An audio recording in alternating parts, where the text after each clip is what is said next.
Hello students, welcome to the channel. अगर आपको ये लेक्चर पसंद आए तो वीडियो को लाइक ज़रूर कर देना एंड चैनल को सब्सक्राइब ज़रूर कर लेना। Hello students, welcome to the class, and today we are going to solve question number 3 of exercise 1.4. So question number 3 is consider a binary operation. Binary operation इससे denote किया, star से denote नहीं किया, cap से denote किया। On the set 1 2 3 4 5 defined a cap b is equal to minimum value of a and b. Write the operation table. We have to write an operation table on the operation cap. Okay, so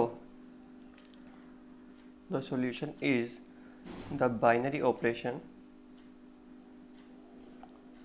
cap. We have to denote, इसको हम binary operation किससे denote कर रहे हैं, cap से यहाँ पे. Okay, and cap on the set, एक सेट दिया है 1 2 3 4 एंड 5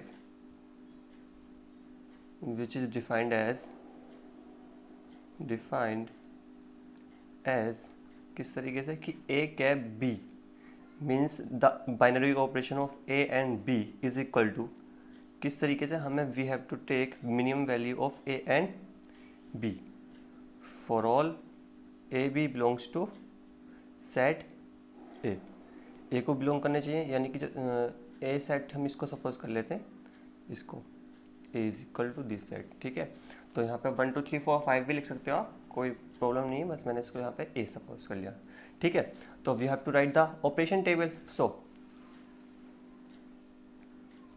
ऑपरेशन टेबल के लिए 10 द ऑपरेशन टेबल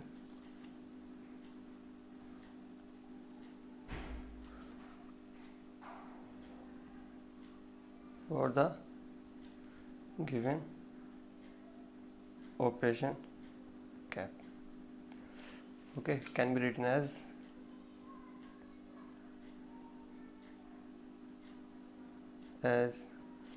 और जो भी आपको ठीक है. तो हम मल्टीप्लिकेशन टेबल यानी कि ऑपरेशन टेबल हम कैसे बनाते हैं. ठीक है, तो टेबल बनाने के लिए सबसे पहले हम जो ऑपरेशन दे रखा होता है वो ऑपरेशन लिख देते हैं, फिर जो नंबर्स होते हैं वो दोनों साइड लिख लेते हैं 1 2 3 4 5. सो 1 2 3 4 5 डाउन की तरफ को लिख लिए, इसी तरीके से इसके राइट में लिख लेंगे 1 2 3 4 एंड 5. ओके, इस तरीके से हमने एक टेबल बना ली.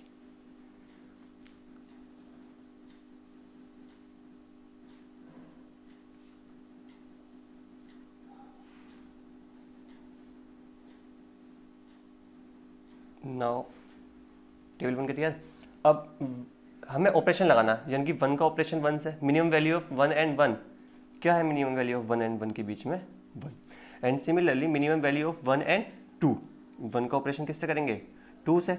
सो 1 एंड 2 के बीच में minimum value 1. Similarly minimum value of 1 and 3 1, 1 and 4 के बीच में जो मिनिमम वैल्यू है 1, एंड 1 एंड 5 के बीच में 1. इस तरीके से हो रहा है 1 cap 1 is equal to 1, 1 cap 2 is equal to 1, क्योंकि बोला है कि minimum value of A and B. A यहाँ पर 1 है एंड बी यहाँ पर 2 है, या फिर बी 2 समझ लो, वो ए 2 समझ लो, बी 1 समझ लो, बात एक ही है, लेकिन दोनों में वैल्यू जो है मिनिमम वो क्या है 1.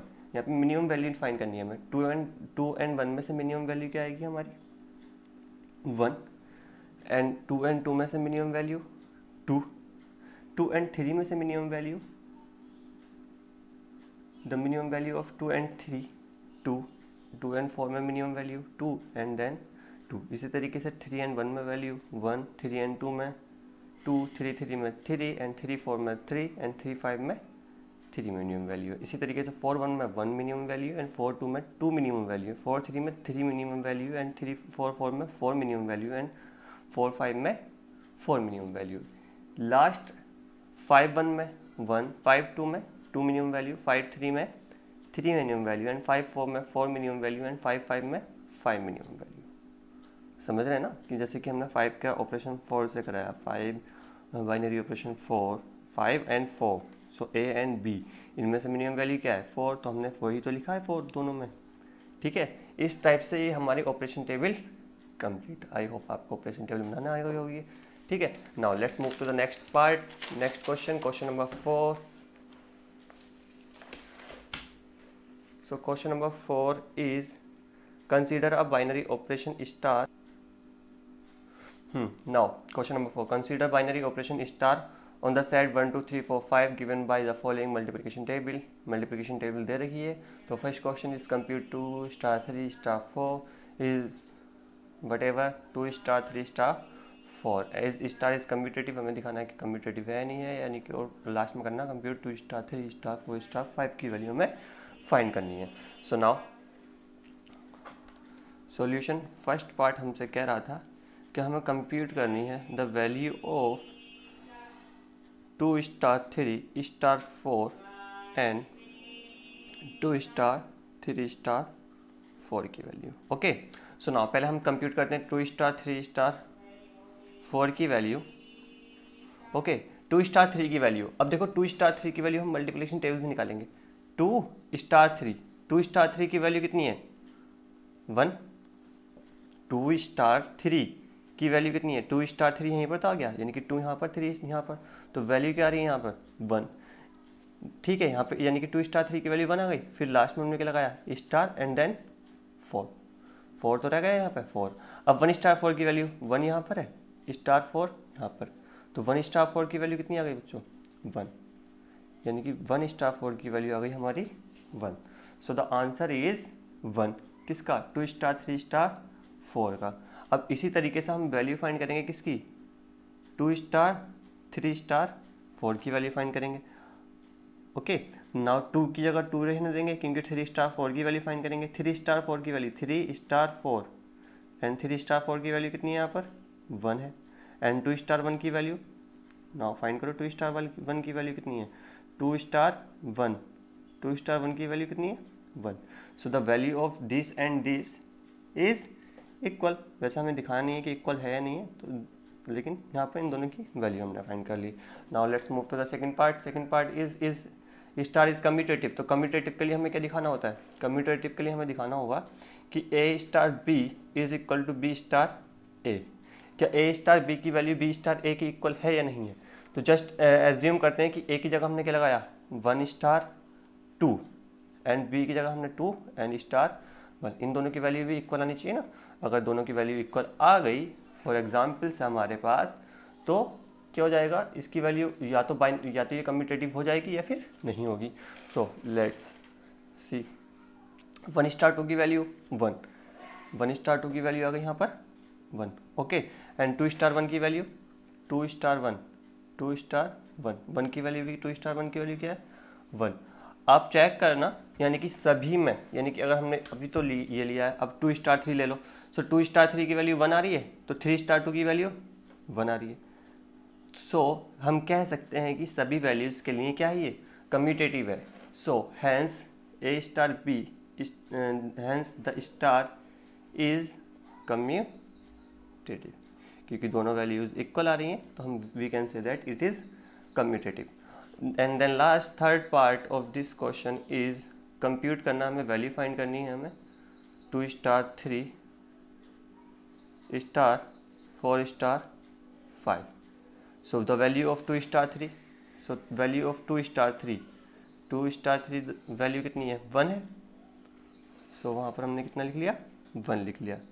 एंड देन स्टार 4 स्टार 5 की वैल्यू कितनी है, लेट्स चेक 4 स्टार 5. 4 स्टार 5 की वैल्यू कितनी है 1. ओके, तो 4 स्टार 5 की वैल्यू भी कितनी आ गई 1. अब क्या बचा हमारे पास 1 स्टार 1. अब 1 स्टार 1 की वैल्यू और फाइंड कर लो. 1 स्टार 1 की वैल्यू क्या दे रखी है हमें 1. सो इस तरीके से हमने इसकी वैल्यू निकाल ली, तो हमने कंप्यूट कर लिया, जो वैल्यू आई इसकी आई कितनी 1. सो इस तरीके से हमने इसको सॉल्व कर लिया. आई होप आपको ये भी समझ में आया होगा. अब let's move to the next part, question number 5. So question number 5 is question number 5 is एक बाइनरी ऑपरेशन है. Let star dash B the binary operation. Binary operation को ये किसी भी तरीके से डिनोट कर सकते हैं, इससे कोई टेंशन नहीं है. On the set 1 2 3 4 and 5 defined by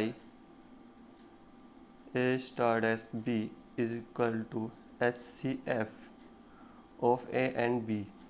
We have to find HCF of A and B. यहाँ पे हाईएस्ट कॉमन फैक्टर दे रखा है A and B का, और then is the operation star dash same as operation star defined in exercise for ever. Means इसके में जो ऊपर दे रखा है ना, तो जो ऑपरेशन डिफाइन कर रखा है इसके ऊपर वाले क्वेश्चन में, यानी कि क्वेश्चन नंबर 4 में, सो उसको देखना है कि वो उसके क्वेश्चन नंबर 4 है, यहाँ पे मिस प्रिंट दे रखा होगा, क्वेश्चन नंबर 4 बोला होगा, एक्सरसाइज 4 नहीं, question number 4। Justify your answer, हमें जस्टिफाई करना है अपने आंसर को। So answer, okay, now we have to write a operation table. Operation table हमें बनानी है, ठीक है, सिंपली, और हमें बताना है कि ये सेम है या नहीं है। So let's start. So the binary operation कौन सा दे रखा है यहाँ पे? Binary operation star dash on the set and set is 1 2 3 4 and 5 is defined as, किस तरीके से डिफाइन किया है? Defined as A star dash B is equal to HCF of A and B, HCF of A and B। So the operation table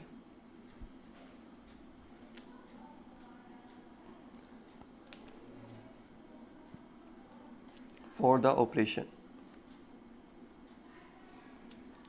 star dash can be written as, can be given as, can be shown as, okay, you can say whatever you want to say, okay, now given as।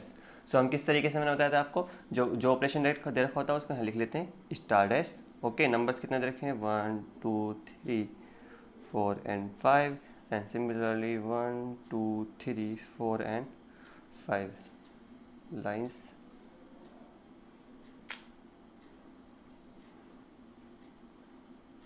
ठीक है। Now अब HCF of 1 and 1 के बीच में HCF find करेंगे, तो क्या आएगा? HCF of 1 and 1 and HCF of 1 and 2 1, HCF and 1 and 3 के बीच में HCF कितना है? 1 एंड 4 के बीच में HCF 1 एंड 5 के बीच में HCF 1। HCF means highest common factor, तो कॉमन फैक्टर 1 एंड 5 के बीच में क्या है? 1 एंड 5 के बीच में कॉमन फैक्टर निकालेंगे हम between 1 and 5, so the common factor is 1, and similarly 2 and 1 के बीच में, 1 and 2 के बीच में जो common factor आएगा, highest common factor that is 2, and the common factor between 2 and 3 के बीच में जो common factor आएगा वो आएगा 1, and the common factor of 2 and 4 is 2, and the common factor of 2 and 5 is 1, okay। now the common factor of 3 and 1 is 1, and the common factor of 3 and 2 is 1, and the common factor is 3 and 3 is 3। Similarly 3 and 4 के बीच में कोई common factor नहीं होता, means 1 and 3 5 के बीच में 1, ठीक है। 4 and 5 के बीच में 1 4 2 2, क्योंकि 4 and 2 में 2 to the 4 2 1 the 2, 4 and 3 1, and 4 and 4 4, and then 4 and 5 के बीच 1। now 1 5 1 1 2 1 5 2 1 एंड 5 3 1 5 4 1 एंड 5 5 के बीच में 5 का फैक्टर। अब देखना ये मल्टीप्लिकेशन टेबल जो हमने जो ऑपरेशन टेबल बनाई है वो सिमिलरली क्वेश्चन नंबर 4 की है या नहीं है। तो question number 4 is this table, question number 4 1 1 1 1 1 and 2 2। तो आप चेक करेंगे तो दोनों टेबल्स कैसी हैं? दोनों टेबल्स सेम है नहीं है? चेक कीजिए, दोनों टेबल्स बिल्कुल सेम है। सो हम कह सकते हैं we observe that the operation table for the operation star, ये स्टार ऑपरेशन था यहाँ पर, एंड यहाँ पर ऑपरेशन जो है वो स्टार डैश है, वो कैसे हैं? सेम है, both are same. So we can say that we observe that, हमने ऑब्जर्व किया, we observe that the operation tables for the operation star star and star dash are the same. This the operation star dash is same as operation star. ये हमारा justify भी हो गया answer और हमारा answer भी आ गया। आई होप आपको तीनों क्वेश्चन समझ में आए होंगे। ठीक है, नाउ अब अगले वीडियो में हम पढ़ेंगे कि किस तरीके से हम क्वेश्चन नंबर 6, 7, 8, 9, 10 सॉल्व करेंगे। ओके, टिल देन आप इसके एग्जाम्पलर कर लेना। Okay, and till then bye, take care.